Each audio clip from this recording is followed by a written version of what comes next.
Alright, here we go with number 1, 60 beats per minute.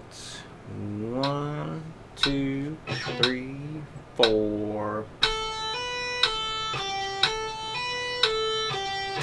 Make sure your index finger is up underneath that B string the whole time.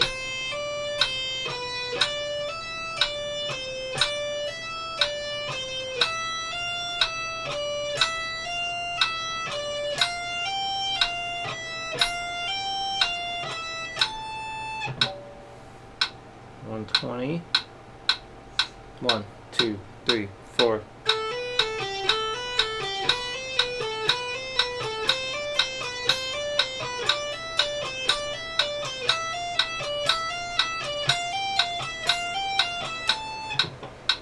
One 60. 1, 2, 1, 2, 3, 4.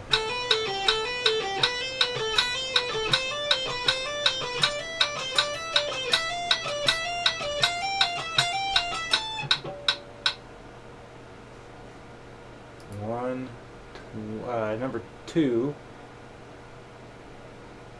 Alright, so yeah, when you're doing this stuff, remember, anytime you hear unwanted noise, you want to address it right away, so this way your hands get in the habit of being in the correct position.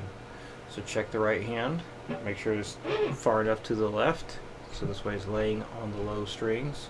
And if you still hear a noise, then you need to double check the left hand, make sure it's up underneath whatever string you're next to.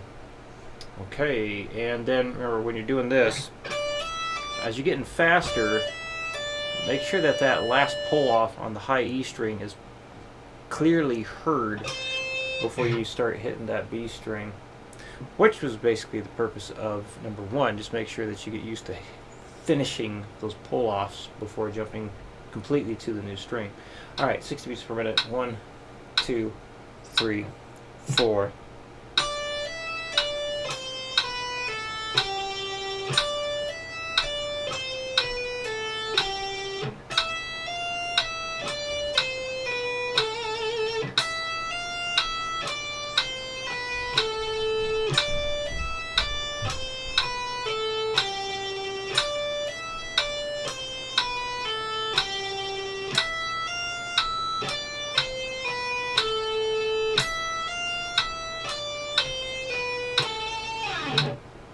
And I'm thinking maybe for you, because you are getting your whole hand jumped to the new string when you're moving down, maybe for you we want to approach it a little different and think of it like this. Pinky hits first and then the rest jump immediately after. That might work better for you thinking of it that way, to make sure that your index finger doesn't come off too soon, which would mean that last pull off isn't heard properly, or the last pull off on the E string anyway. If that was confusing at all, please let me know. I hope that made sense. 120. 1, 2, 1, 2, 3, 4.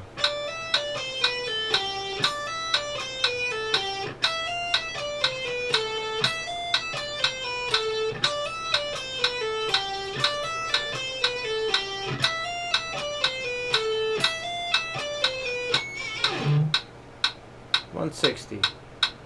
1, 2, 1, 2, 3, 4.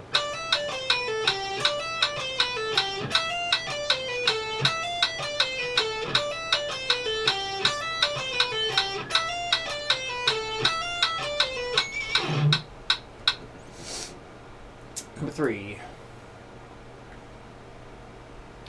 So get your fingers down for the entire bar. So instead of looking at it as just the 13 and 12 to start, look at the whole thing, 13, 12, and 10. And then just moving your hand as you go down that C scale shape. 60 beats per minute. 1, 2, 3, 4. That was a terrible start. 1, 2, 3, 4.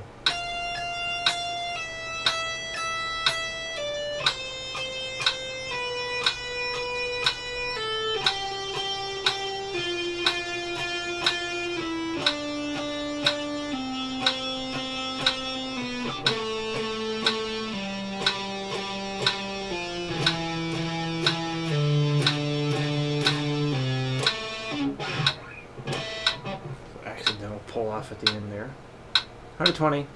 1, 2, 3, 4.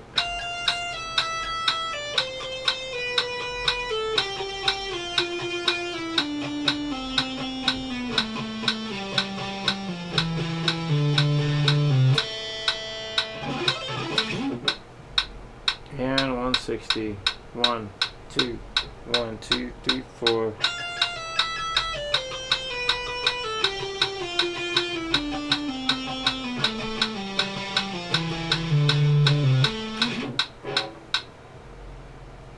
Right, and then put that together.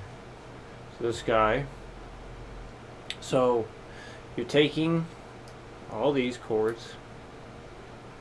The first C chord is already done for you.